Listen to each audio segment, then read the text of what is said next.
Isang magandang araw po sa inyong lahat. Mapagpalang linggo din. Ako po si Pastor Eric Dizon, ang inyong makakasama sa pananambahang ito. At kami po ay natutuwa na kayo'y makasama saan man kayong dako naroroon ngayon, maging sa internet man o sa radyo, kayo po ay aming wini-welcome sa hapong ito. Pangatlong linggo po na tayo ay nag-uusap-usap patungkol sa misyon ng Diyos. At sa hapong ito po ay gusto natin makarinig ng isang special na mensahe mula sa ating Diyos kung paano ang iglesia, paano tayo makakalahok bilang iglesia sa pagtataguyod ng hostisya sa ating society, sa ating bansa, sa mga panahong ito. So samahan niyo po kami sa hapong ito. Ang paalala po ng salita ng Diyos mula sa Hebreo, Kabanatang 10, mga talatang 24 hanggang 25. Sikapin nating gisingin ang damdamin ng bawat isa sa pagmamahal sa kapwa at sa paggawa ng mabuti. Huwag nating kaliligtaan ang pagdalo sa ating mga pagtitipon, gaya ng nakasanayan na ng iba. Sa halip, palakasin natin ang loob ng isa't isa, lalo na ngayong nakikita nating malapit na ang araw ng Panginoon. Tayo po'y manalangin. Salamat po sa pagkakataong ito, aming Diyos, na kami makapanambahan ng sama-sama sa hapong ito.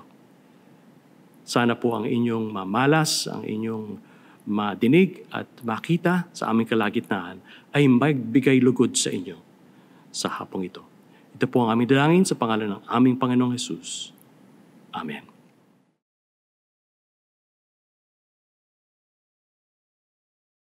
Mga kapatid, tayo dadako ngayon sa ating pananalangin komunidad.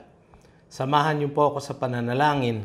Pero bago po tayo mag-umpisa, babasahin ko po ang Filipos, Kabanatang 4, mga talatang 6 at 7. Huwag kayong mabalisa sa anumang bagay, kundi sa lahat ng mga bagay, sa pamamagitan ng panalangin at pagsamo na may pagpapasalamat, ay ipaalam ninyo ang inyong mga kahilingan sa Diyos.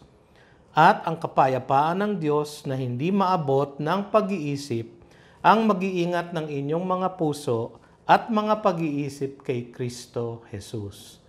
Tayo po ay sama-samang manalangin.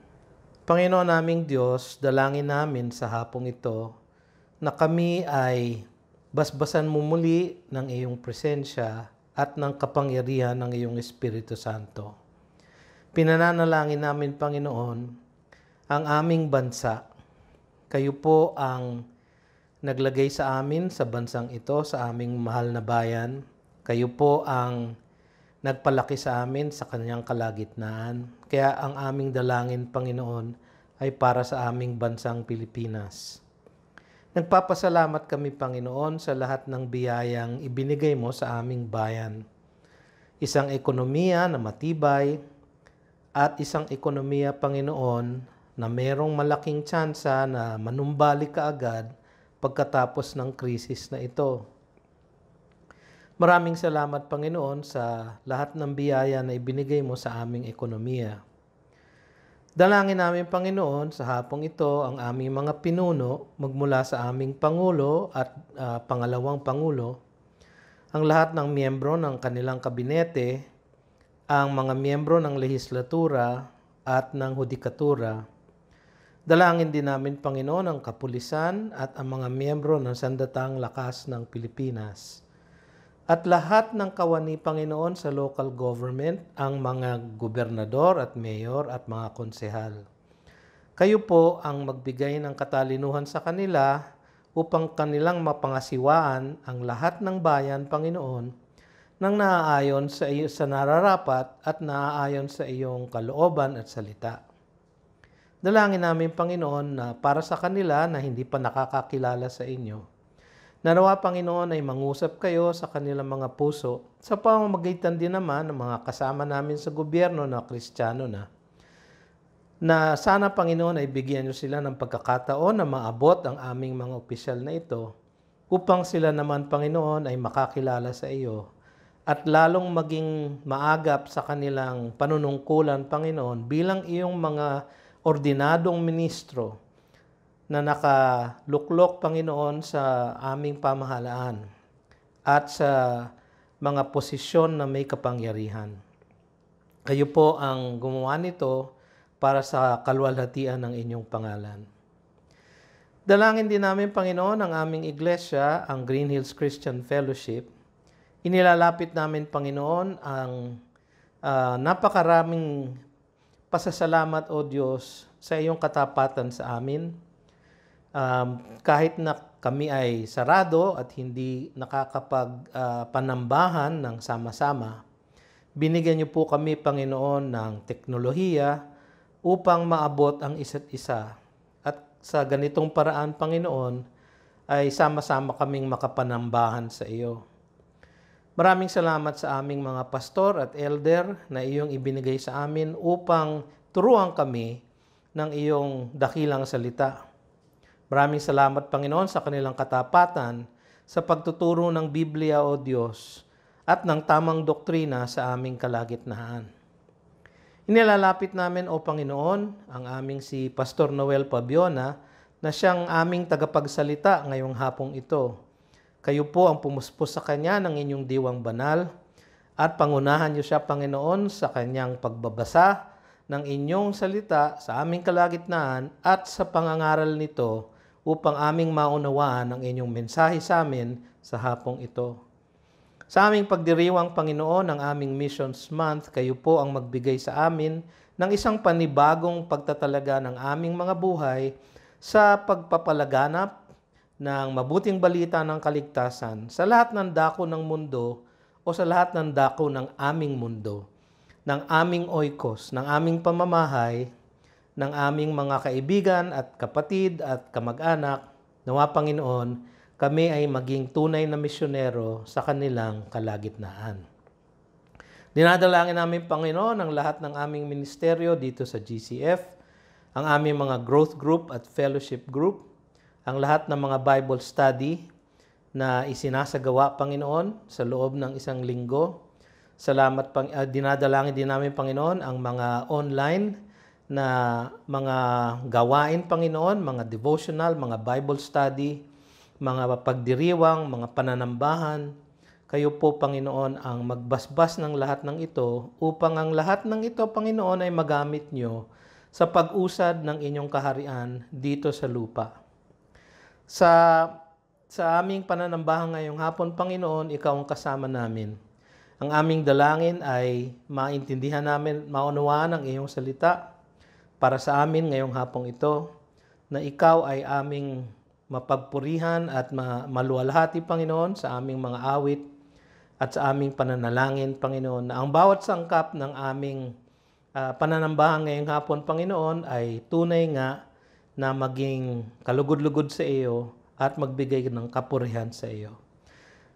Binabalik namin sa iyo lahat, Panginoon, ang kalwalhatian at pagpupuri sapagkat ikaw ang Diyos na lumalang ng lahat, ikaw ang aming Ama, na nagligtas sa amin, ikaw ang nagbigay, Panginoon, ng iyong anak na si Jesus upang aming maging tagapagligtas at ikaw din ang nagpasugo ng iyong diwang banal upang kami ay makapanampalataya sa iyo.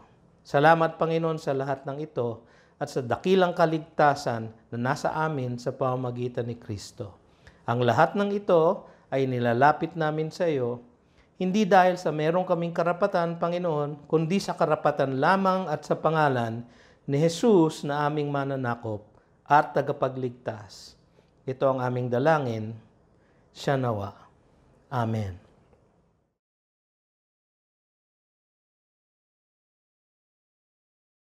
How beautiful upon the mountains are the feet of him who brings good news. Isaiah 52, verse 7a. The Lord gave me these words when he called me 10 years ago to bring the good news to his beloved people in Nepal. Having served in ministry since June 2006, 5 years in seminary and 7 years in GCF as staff, it was only last year, 2019, when I officially became a GCF missionary to be trained to go to Nepal and reach the unreached people groups. The intervening years served as a training ground for me to see the people as the Lord sees them, which was not easy. I constantly need to remind myself that before I acknowledge my sinfulness and believe in the Lord Jesus Christ as my Lord and Savior in 2004, I was also a wretched sinner who had no capacity whatsoever to save myself. I thank the Lord for persistently pursuing me in the ups and downs of my life, with the perspective that the Lord our God sees me covered with the blood of Jesus Christ. I should also see my brothers and sisters in Christ the same way. The summary lesson from all my experiences continue to be to love Him with all my heart, soul, mind, and strength, and to love my neighbor as I love myself. And that is a great commandment in Matthew 22, verses 37 to 39. Only by His grace can this be accomplished. I recently graduated from a training in New Tribes School of Missions to minister to tribal and ethnic groups. During orientation, I was immediately accelerated to phase 2 with my various trainings and Bible classes in seminary and this church. Praise God. Now I am a full-fledged missionary of New Tribes Mission of Philippines Incorporated. I encountered a lot of new things in the training, and the most memorable for me is to go back to the basics. Being grounded in His Word is my foundation because it helps me to know Him more. Experiencing uncertainties led me to dig deeper into His words and claim His promises. Knowing Him and His grace leads one to be like Him, for a heart willing to be molded by the Master Potter. The Lord sustained me with His goodness and faithfulness throughout the training, more so when we had to stay in Taloy Sur to Benguet during lockdown. With only a few pesos in our pockets and banks being inaccessible, our team of 5 were so blessed by the people the Lord used to provide for our daily needs. Their generosity surely came from God. I also learned in training to live simply, such as living unencumbered by things because I have to be ready to move anytime.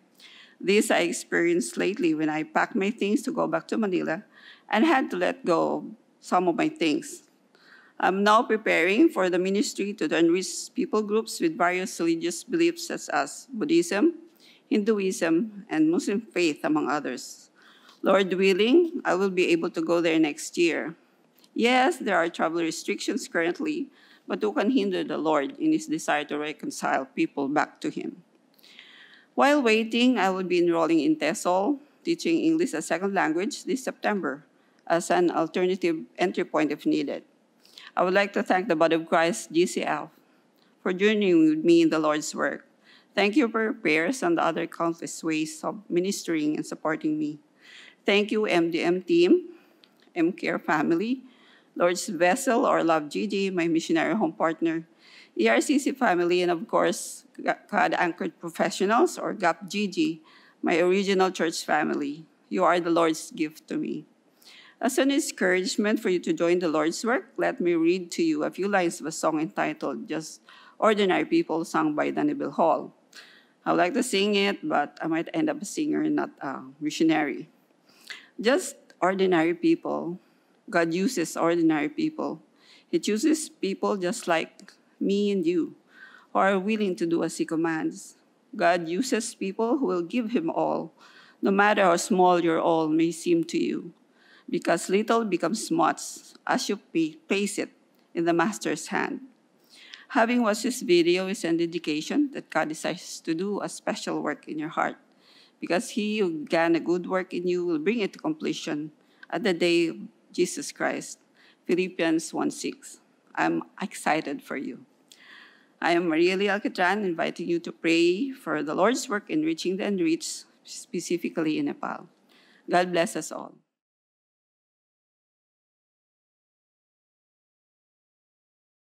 Ngayon pong hapon ay meron tayong espesyal na tagapagsalita.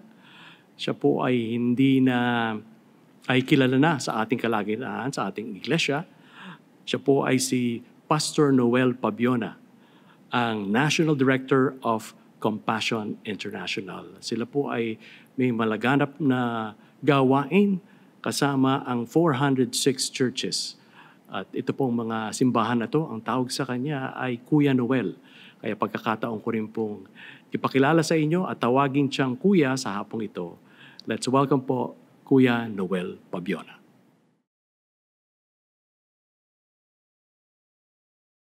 Magandang hapon po sa inyong lahat at kinagagalak kong makasama kayong lahat sa pagsamba ngayon sa ating Panginoong Jesus. Alam ko na hindi tayo sanay sa ganitong pagkakataon na wala tayo sa loob ng simbahan. Maging ako po, hindi ako sanay na wala akong kausap ngayon sa aking harapan kundi isang kamera.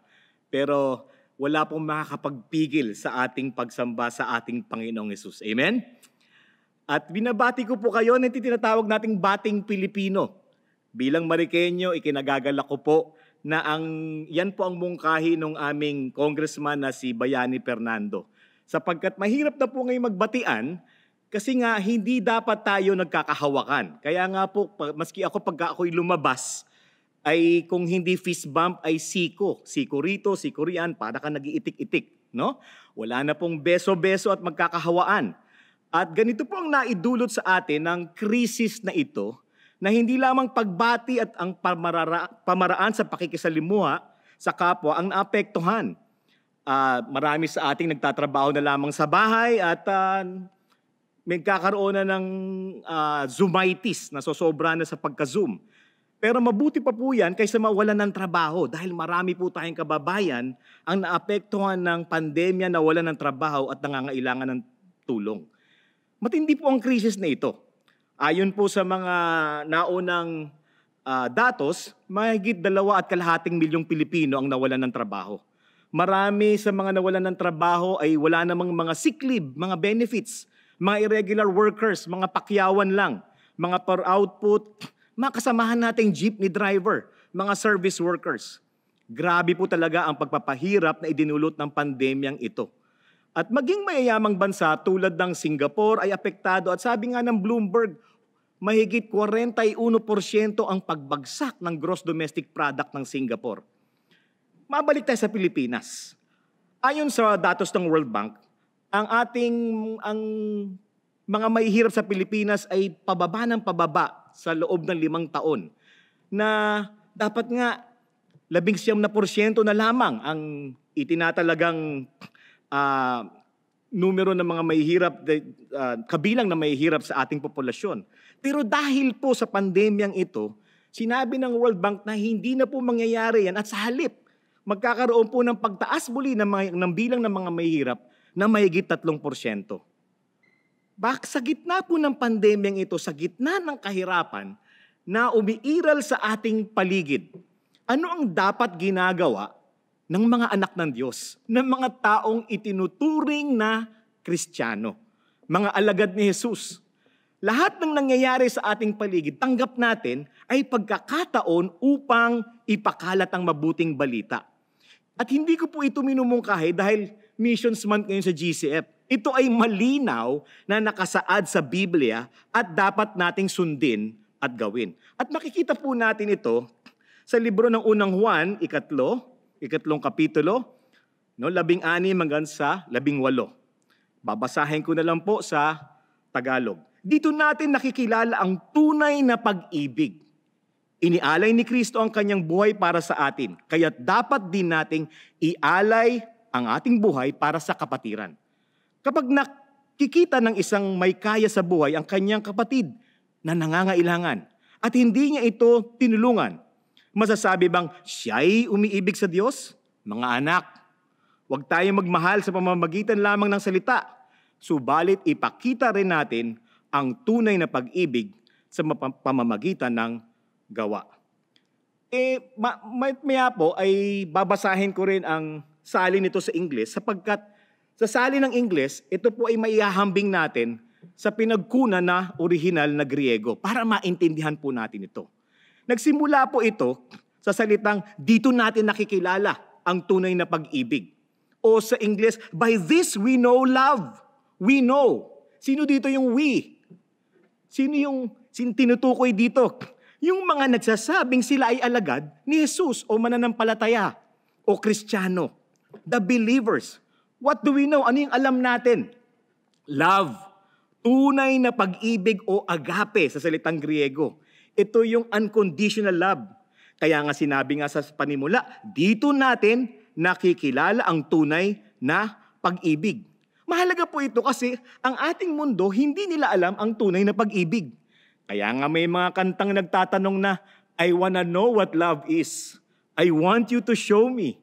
I wanna feel what love is. Diba? Kinantayin ng Foreigner. Nakikita nyo na po ang aking edad sapagkat kaya ko po siyang awitin. Pero hindi po ito tanong o hindi ito awitin lamang.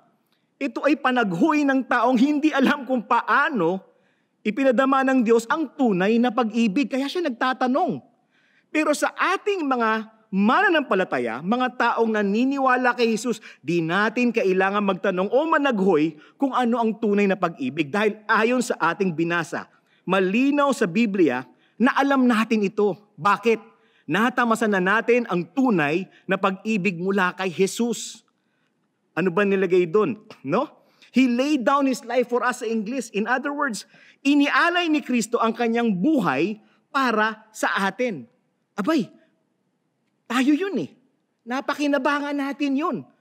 Kaya natin ibinigay rin ang ating buhay sa Panginoon sapagkat naniniwala tayo doon sa sakripisyo ng Panginoong Jesus. Ito ay kanyang ipinamalas, sabi sa John 3:16 o 1:36, diba? For God so loved the world. Sobrang mahal ng Diyos ang sanlibutan na ibinigay niya ang kanyang bugtong na anak sapagkat gayon na lamang ang pag-ibig ng Diyos sa sanlibutan. No? Upang kung sino mang manampalataya sa Kanya ay hindi magdudusa kundi magkakaroon ng buhay na walang hanggan. Ngayon yung sinabi doon na lay down His life, inilaan ang kanyang buhay, no? Ay hindi po ito pinilit, kundi ito ay pinili ng ating Diyos. Ano ang dahilan? Sobrang pag-ibig sa tao. Sa'yo, sa akin. Inalay o ipinawalang bahala upang ibigay ang buhay. Bakit? Dahil sa kanyang pag-ibig, tinuring niyang tayo ay pahalagahan kahit na at habang tayo ay makasalanan pa. Hindi ba? At hindi lang yun, ito'y unconditional. Walang kondisyon na ipinataw ang Panginoon. Sabi nga sa Roma 5:8, no? Pinatunayan ng Diyos ang kanyang pag-ibig, no? Na noong tayo makasalanan pa, si Kristo ay namatay para sa akin, para sa ating lahat. Diba? Ikaw ba naman, nung si Kristo po ay nagkatawang tao, ikaw ba naman ay kutyain, bugbugin, saktan, insultuhin, duraan, suntukin, hubaran, walang hiyain, batukan, sampalin, latiguhin, pahirapan, at matapos ang lahat ng ito, ang hiling mo ay, Ama, patawarin mo sila sapagkat hindi nila nalalaman ang kanilang ginagawa. Yan ang tunay na pag-ibig. Tayong mga Kristiyano, tayong tinawag na mga anak ng Diyos, mga nanampalataya sa Kanya, ang nakinabang dito, kaya alam natin kung paano umibig ng tunay sa pamamagitan ng pagsakripisyo ng iyong buhay. Alam natin ito dahil naranasan natin ito. We know love by experience. So we know love by the example of Jesus Christ and by experience. Because only when we have experienced real unconditional love can we know love. At hindi po nagtatapos doon. No? Nilagay pa doon sa English, we ought to lay down our lives for the brothers. Kaya't dapat din nating ialay ang ating buhay para sa kapatiran. Inaasahang susunod tayo sa halimbawa ni Kristo at handa rin dapat tayong ibigay ang ating buhay sa ating kapwa. Sa makatuwid, mga kapatid, ang pagpapatunay ng pag-ibig ay hindi nakukuha sa salita, kundi sa pagiging handa na ilaan ang buhay para sa iba. Ang tawag dito, sakripisyo. Ito po ang pagsubok kung totoong ikaw nga ay nakakaintindi kung ano ang pag-ibig ng ating Diyos. Madali magbigay o magbuwis ng buhay para sa mga taong ating minahal. Alam mo kung magkasakit man ng misis ko, aking mga anak, at sinabing nangangailangan ng kidney, bahagi ng liver, ay, hindi po ako magdadalawang isip. Kung magmamatch, ako po ang mismo ang magsasabi sa akin ninyo kunin. Pero paano mo ibibigay ang iyong buhay sa mga taong sa tingin mo ay hindi naman karapat dapat pagbigyan ng halaga ng inyong buhay kasi hindi mo naman sila kilala? Ang tinutukoy ni Jesus dito ay ang tunay na pagganyak ng ating puso sa mga tao sa ating paligid. Hindi mo kailangang hintayin na pansinin ka, kaibiganin ka ng mga taong nasa paligid mo upang sila ay iyong pahalagahan katulad at ibigin katulad ng ipinakita ni Jesus. Hindi mo man lang sila kilala pero dapat mo pa rin silang mahalin. Meron po akong bibigay na mag-isang halimbawa. May kaibigan po ako taga Korea.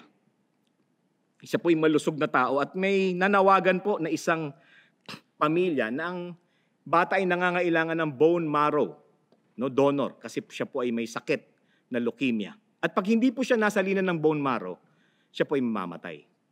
Ngayon, nag-volunteer po yung kaibigan ko, sabi niya, ako na lang, sa akin niyo kunin. Hindi niya po alam na napakasakit pala ng prosesong ito. Na ilang oras kang nakatali para hindi ka makagalaw habang nagbutas sila sa likod mo upang kunin ang bone marrow. Para po paikliin lang natin ang storya, nabuhay po ang bata. Hindi niya po kilala ang bata. Pero matapos ang ilang taon, binalikan po siya ng mga magulang ng bata. Sinabi na kailangan pa ulit salinan ng bone marrow ang bata. Sinabihan na po siya ng mga kaibigan niya, sabi niya, huwag mo nang gawin yan kasi nangayayat ka, hindi na nanumbalik ang lakas sa inyong katawan. Sabi niya, hindi. Sinimulan ko na ito, tatapusin ko ito. Tinanong siya, bakit mo ginagawa yan? Sabi niya, para ipadama sa kanila na ganito ang pag-ibig ng Diyos. Para mabahagian ko sila ng Ebanghelyo. At sa totoo lang, mga kaibigan, kinausap niya ang mga magulang at tinanong siya, bakit mo ginagawa ito? Ikaw'y nasasaktan, nangayayat ka, nahirapan, hindi na numbalik ang katawan mo sa original na forma nito. Sinabi niya, kasi gusto ko po ipakita sa inyo na bagamat hindi ko po kilala ang inyong anak, hindi ko po kayo kilala, mahal ko kayo dahil nadama ko at natamas ako ang pag-ibig ng Diyos. At ito po ang mensahe niya para sa inyo. Naligtas po yung bata, nakakilala sa Panginoon ang pamilya ng bata dahil sa kanyang ipinakita. Ganyan po ang pag-ibig na sinasabi rito, tinuturing dito. No? At hindi lamang 'yon, no? Nagtuloy-tuloy, no? But if anyone has the world's goods, we know who can demonstrate love. Alam natin kung sino ang pwede magpatunay ng pag-ibig ng Diyos. Hindi ba kanina, if you believe in Jesus, naniniwala ka sa Panginoon, ay alam mo kung ano yung tunay na pag-ibig. No? Pero dito, hindi lang yon. If anyone has the world's goods, you believe in Jesus, ano may ibig sabihin na you have the world's goods? Sa English, bios, you have a livelihood. Meron kang pangkabuhayan. Hindi dito, dinidescribe ni John yung taong mayayaman, marangya ang buhay, pero ito yung ordinaryong tao na merong kabuhayan at may kakayahan tumulong bagamat sa maliliit lamang na paraan. Sa salin sa Tagalog, hindi ibig sabihin itong hindi may kaya, kundi may kakayahan. Di ba may nagsabi nga, basahin ko sa English, ito kalimitan sinasabi, no? If you have food on your fridge, clothes on your back, a roof over your head, and a place to sleep, you are richer than 75% of the world. If you have money in your bank, your wallet, and some spare change, you are among 8% of the world's wealthy. Congratulations sa inyo at sa akin, sa mga nakikinig kasi may phone kayo at internet, mayaman kayo, may pambayad kayo. Ayon dito. Sa makatuwid, kung ikaw ay Kristiyano at may kakayahan, dahil ikaw ay may kabuhayan, ikaw ang inaasahang tumulong sa mga nangangailangan. Alam niyo, ito po ang ipinamalas at naging karanasan noong unang itinaguyod ang simbahan. No, sa mga gawa, 2, no? 42 hanggang 45. Ito po yung sinabi sa English no? And awe came upon every soul. Oh, namangha, nagulat. No?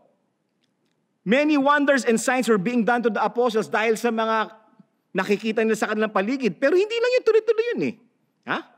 Pakinggan natin. Sa Tagalog, nagsama-sama ang lahat ng sumasampalataya at ang kanilang mga ari-arian ay para sa kanilang lahat. Tama ba dinig ko? Tama ba dinig nyo?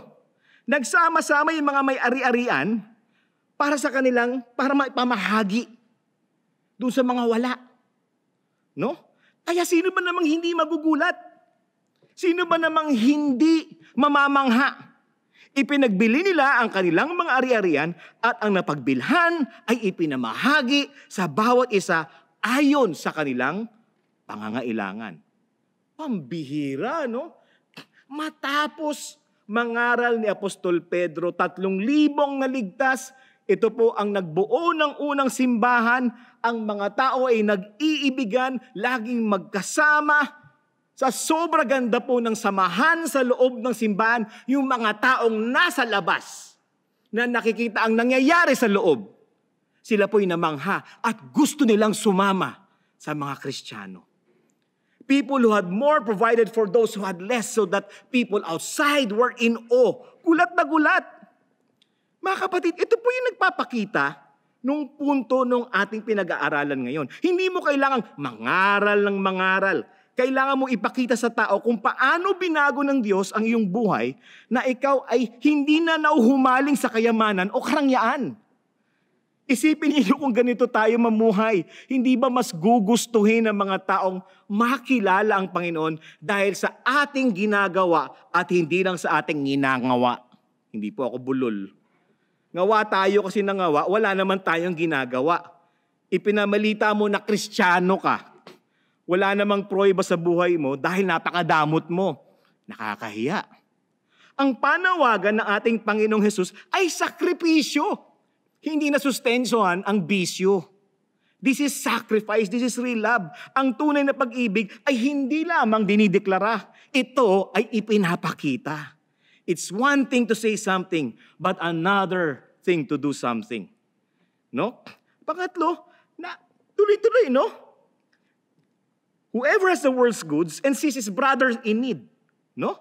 So we know to whom we must demonstrate love. Alam natin kung kanino dapat ipinapakita at ipinapamalas ang pag-ibig ng Diyos.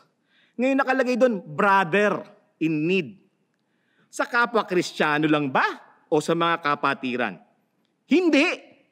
Yung brother na word dito ay hindi pwede limitahan na ang tutulungan mo ay kapwa Kristiyano mo lamang. No? Ang ibig sabihin ito, fellow man. Anong qualification? Basta tao, basta nangangailangan. Naghihikahos, nagdarahop, naghihirap, at may pangangailangan. No? Alam nyo, minsan iniisip natin, marami ba talagang mahirap? Ako po ay taga-Compassion International. Kami po, ang aming ministry ay sa mga mahihirap. At ito po ay pinapadaan namin sa mga simbahan. At madalas po nagkakaroon ako ng pagkakataon na bumisita sa mga bahay ng mga batang kasama sa aming programa. Mahigit 100,000 po silang lahat. Hindi po ako makapaniwala minsan sa isang probinsya, hindi ko na sasabihin, na dito lamang, na maabot mo sa pagmamaneho lamang. No? May nakita kami, nakatira po siya sa taas ng isang bahaing lugar. Napakaliit po ng kanyang parang banyo lamang ang kanyang tinitirahan. May 2 po siyang anak. Sinabi ko, Nay, ikaw na lang ba sumusuporta sa inyong mga anak? Alam niya, sabi niya, oo. Kung wala po yung compassion, hindi ko po alam kung paano mapapakain yung isa kong anak. Kaya ang inaatupag ko na lang po ay itong batang nasa tabi ko. 4 na taong gulang. Sabi ko, ano pong pinagkakabuhayan niyo? Sabi niya, ako ay nagtatapon ng basura tuwing dumadating ang basurero. Kinukuha ko yung mga basura sa malalaki at mayayamang bahay at binabayaran ako ng 50 pesos para ihatid mula sa bahay na yon papunta dun sa basurero sa nangongolekta. Sabi ko, magkano po yun? 50 pesos kada bitbit. Magkano po kinikita nyo? Ay 3 bahay po yun. 150 po ng 150. No? At 3 beses po pumipick up yung basurero. 450 pesos sa isang linggo. Antakin nyo yan. Bumubuhay ng 3 tao. Pero hindi lamang, may mas mahirap pa dyan. May 4 na milyon na sinasabi na mga walang tirahan, mga nakatira sa lansangan, sa karton. Hindi po pwedeng sabihin na hindi natin alam na kung paano abutin ang mahihirap. Lumabas ka ng bahay mo, marami.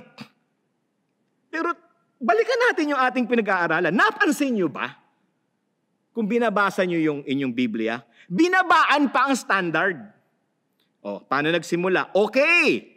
Baka di ka nga magkaroon ng pagkakataon na ialay ang buhay mo, kaya ang sakripisyo na hinihingi sa iyo ay ang pagbigay na lamang ng tulong sa mga nangangailangan. Oh, wag mo na ibigay yung buhay mo. Merong nangangailangan dyan. Tulungan mo na lang. Ha? Tamo yan, ha? Okay! Sabi nung una, Lay down your life for your brothers. Plural, marami. O kapatiran. Baka di mo nga naman kaya, marami. Pwede ba? Paisa-isa lang. So sinabi, if you see a brother, may nakita kang kapwa. Ilan? Isa. Ilan? Isa. Mahirap bang tumulong ng isa? Ganun lang po ang hinihingi dito. Pwedeng paisa-isa na lang na kapatid na nangangailangan. Ito po ang tinatawag ko dito, ipagsubok sa atin. This is a practical test of the validity of our faith. Paano po natin malalaman kung handa tayong ialay yung buhay natin sa ating mga kapatiran? Hindi na po yun ang sinabi dito. We can know, alam natin na itong taong to ay handang mag-alay ng kanyang buhay pag siya ay nagpakita ng habag sa isang taong nangangailangan at siya ay kumilos upang tulungan ito. Sa makatuwid. No? Nakalagay kasi doon eh. Lalo na kaya sabi ko maganda balikan lagi ang English. See a brother in need. Alam mo yung ginamit na word doon sa Griego? Sa Eureo. Meaning awareness. See with our own eyes.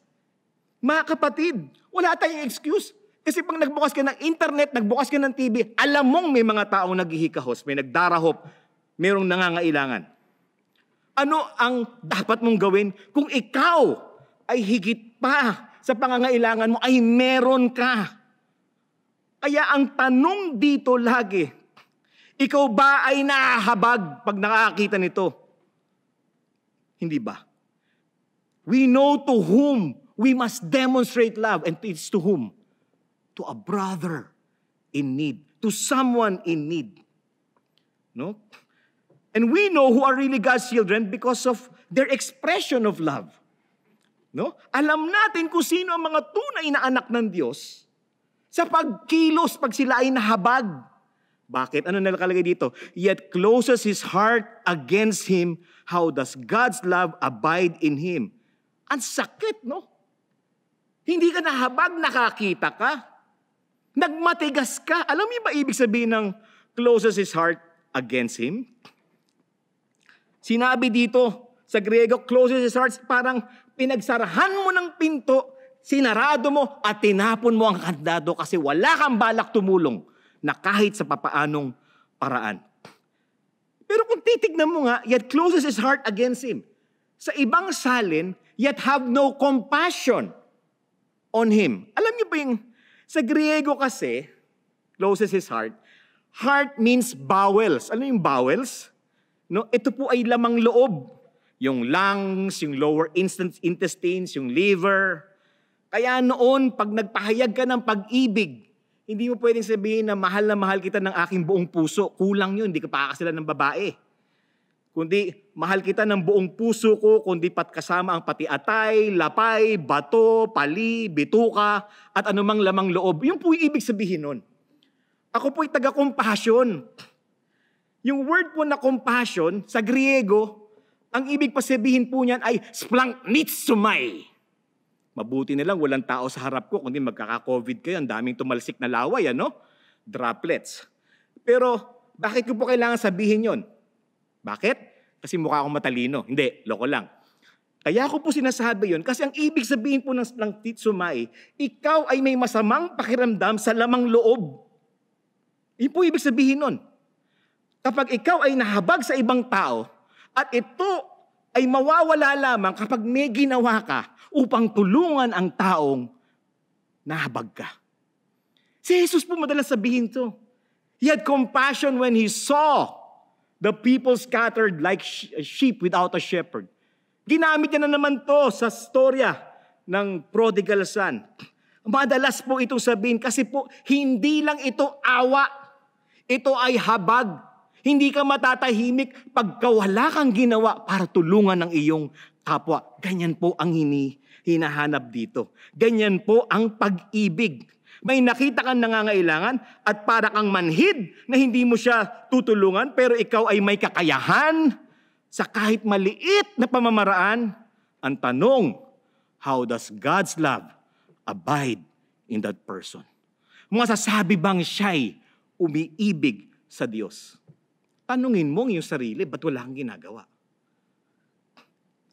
Sa compassion, lagi namin sinasabi, because you cannot give what you don't have. Sabi nga, pagsubok to eh. Maaring, kaya wala kang habag. Kasi ang pag-ibig ng Diyos ay wala sa iyo. Ako ba nagsabi niya? Ito, nasa binasa natin ngayon. Kung kaya mong tiisin ang hindi pagtulong sa kapwa mong nangangailangan, naghihirap, paano masasabi na ang pag-ibig ng Diyos ay naranasan mo at nasa iyong buhay? Boom! It proves that God's love is not in you. Alam mo mga kapatid, minsan ang pinakamalaki nating kasalanan, ang tinatawag na sin of indifference. Pagkamanhid, indifference, apathy. Hindi tayo masyadong natitinag kasi parang ang dali lamang talikuran yung mga taong nangangailangan at sabihin na wala yan. Maraming tutulong dyan. Pangkonsyensya. Balikan natin ang mga talata sa Biblia. At ito mga talatang maaring gumising sa ating lahat. No? Sa Kawikaan, 21:13, ang nagtatakip ng kanyang mga pakinig sa daing ng dukha, siya naman ay dadaing, ngunit hindi didinggin. Ay, naintindihan mo ba yan?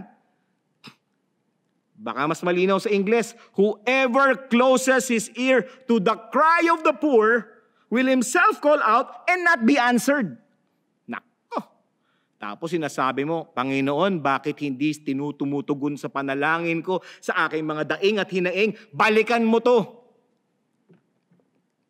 Diba? Sa mga awit, 41, 1-3. Babasahin ko na lang yung una. Blessed is the one who considers the poor. In the day of trouble, the Lord delivers him. Pinagpala, masaya ang taong tumutulong sa mga dukha. Hindi ba? Ayun na sinasabi dito.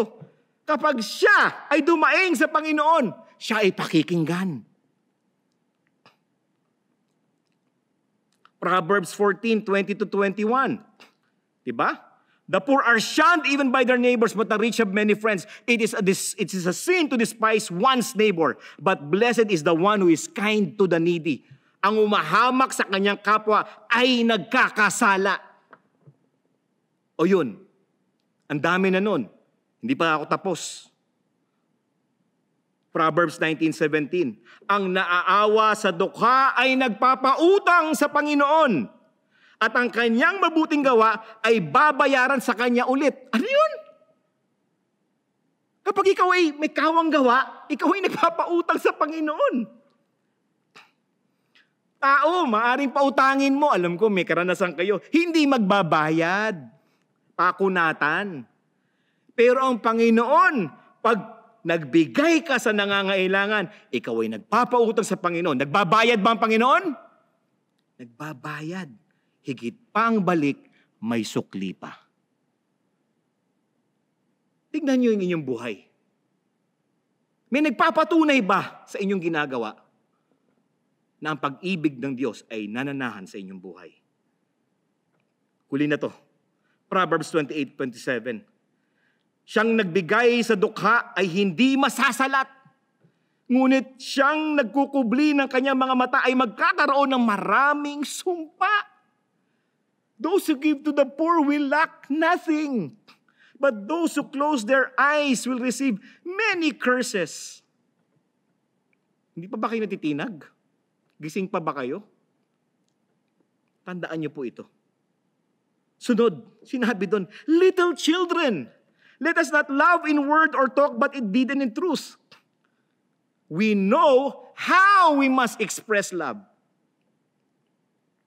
Sabi ko lagi sa mga anak ko, the greatest intention is always outweighed by the smallest deed. Sige, deklara ka ng deklara, salita ka ng salita, gusto kong tumulong, gusto kong gawin to, gusto kong magbigay nito. Sige nga, may nabigay ka? Wala, puro ka lang balak, puro ka dakdak. Tinalo ka pa ng isang taong nagbigay ng pagkain sa isang pulubi. Hindi ba?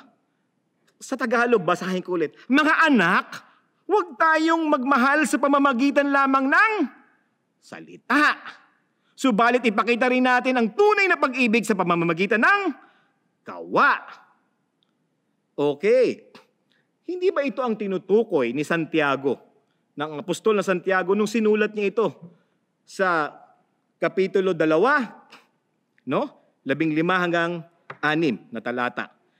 No? If a brother or sister is poorly clothed and lacking in daily food, gutom at may kakulangan sa pananamit, at isa sa inyo nagsabi, humayo ka! At ikaw ay kumain, pero wala ka namang binibigay sa kanila. Para saan yun? Kaya sinabi, ang pananampalataya na walang magawa ay patay. Ito ay walang kwenta. Mantakin mo, nakakita ka, na kulang ang saplot, walang nakakain, tapos sabihin mo, sige humayo ka, pagpalain ka sana. Kaya minsan may sinabihan, may humingi ng tulong sa isang Kristiyano, sa isang pastor pa. At sinabi niya, Pastor, tulungan niyo ako, may pangangailangan ako. Sabi niya, hindi kita tutulungan pero i-bless kita. Paano po? God bless you. Alam mo, sinagot siya. Alam mo, ang dali niyong bitawan ng God bless you kasi it does not cost you anything. Pero pag hinihingan ka ng isang bagay na ikaw ay mawawalan, ayaw mong ibigay. Anong klaseng Kristiyano ka? Kasi sinabi dito, little children, mga bata. No? Final exhortation based ni John to. Huwag tayong magmahal sa pamamagitan lamang ng salita. Diba? Yung dalawang word or talk, pareho yung synonymous yun eh. Hindi kinakailangan ng tao ang inyong dakdak at salita. Ang kailangan nila ay tunay na gawa. Alam nyo, yung salitang deed, no? Word and deed sa Griego ay ergon. Anong ergon? Ang ibig sabihin nito, action, work, or action. Ergon. Dito po, nagmula ang salitang ergonomics. Di ba? Yung ergonomics, ito po yung pagsasaliksik o pag-aaral kung paano magiging maayos ang ating pagtatrabaho sa isang opisina. No? Ano ang ibig sabihin nito? Na ang ating pag-ibig ay ergon. This is action. This is productive. Ito ay may saysay. Ito ay kinakailangang ginagawa upang magpuno ng pangangailangan. Wala kang natutulungan kung panay ang rant mo lang sa FB at pagdideklara na dapat tinutulungan na mahihirap. Wala. Ang inaasahan sa ating mga anak ng Diyos ay tayo ang kikilos at hindi mo kinakailangan maging mayaman. Kailangan mo lang na ikaw ay may kabuhayan. Huwag puro salita. Huwag puro ngawa. Ito ang panahon para ipakita sa gawa ang pag-ibig ng Diyos. Alam nyo, tinuloy-tuloy pa ni John. Sabi niya, love in word, ay in deed, and in truth. Sa gawa at sa katotohanan. Pag ikaw, yung tunay na pag-ibig ay totoo. Walang kaplastikan. Hindi mo siya ginagawa kasi may taong nakatingin. Minsan po may nagdo-donate, gusto. Pag-donate, pagbigay na ganyan, nakangiti pa. Ipopost para makita ng lahat. Pasintabi na lang po sa mga gumawa nun, sorry. Pero hindi po yun ang kailangan natin. Marahil maganda ang inyong motibo. Pero ang tunay na pag-ibig ay ginagawa dahil ito ang saloobin mo. Ito ikaw eh. Pag-ibig ng Diyos ang nag-uumapaw sa iyo na kailangan mo ipamahala sa ibang tao, lalo na sa mga nangangailangan. Promising with much words and not following through, as hypocrisy. Puro dakdak, walang ginawa. Pagkukunwari at pagpapakitang tao. Hindi ba ito ang kinukundina ng ating Panginoon sa mga Pariseyo? Pero pag may ginawa ka naman para sa isang tao, pero ang iyong motibo ay mali, hindi pa ito'y masama rin. Kaya sinabi po dito, may aksyon, pero aksyon na makatotohanan. Simulan na natin ngayon. Sigurado ako may alam kayong mga taong naghihikaho sa panahon ngayon sa kawalan ng kita. wala siyang pangtustos sa gastusin ng pamilya, ni hindi makabili ng pagkain, gatas o gamot. Bakit di natin padalhan o tulungan? Hindi mo naman kailangan puntahan kung takot ka sa virus. Merong may sakit na walang pambili ng gamot at maaring manghina pag hindi nakainom. Bakit hindi po natin tulungan, abutan ng ayuda? Sa ngalan ni Jesus, kumilos tayo. Tulungan natin sila. Sapagkat sa ganyang paraan lamang ang maipapamalas ang pag-ibig ng Panginoon sa ating buhay. At mas maniniwala ang mga tao sa ating paligid na tayo nga ay alagad ng Diyos, hindi dahil sa ating salita, kundi sa ating ginagawa. Wag puro salita. Kaya tanungin mo sarili mo, naranasan ko na ba ang pag-ibig ni Kristo sa aking buhay? Ang sagot doon sa ating pinag-aralan, dapat lang handa kang ialay ang iyong buhay para sa iyong kapwa. Ikaw ba ay nababagabag sa kahirapan sa iyong paligid at handa kang tumulong sa nangangailangan? Dapat ang sagot natin dyan ay oo. Kung hindi, masasabi bang ikay umiibig sa Diyos? Nandun po sa talata yun na binasa natin. Paano mo ipinapakita ang pag-ibig ng Panginoon sa iyong buhay? Puro lang ba salita at kulang sa gawa? Ipakita rin natin ang tunay na pag-ibig sa pamamagitan ng gawa at katotohanan. Itigil ang puro ngawa, panahon na para gumawa. Yan ang isa sa mga nagpapatunay na tayo ay anak ng Diyos. Mga kapatid, mga Kristiyano, nag-uumapaw ang pag-ibig ng Diyos sa atin. Kumilos tayo. Marami naghihirap. Nananawagan ng Panginoon na ipamalas natin ang kanyang pag-ibig sa mga taong nangangailangan. Kahit isa lang. Maraming salamat po. Pagpalain po tayo.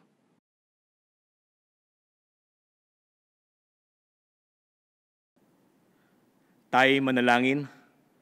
Dakilang Diyos at mapagmahal naming Ama, ang tanging may gawa at takda ng aming buhay. Kami po ay humihiling ng inyong tulong upang maisakatuparan namin sa aming buhay ang lahat ng aming mga natutunan mula sa inyong salita.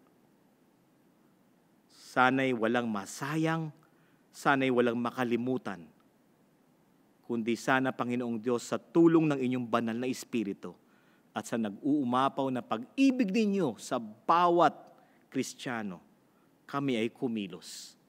At sa aming pagkilos, ito ay puno ng pag-ibig upang makita ng tao kung sino talaga ang mga tunay na alagad ng Diyos.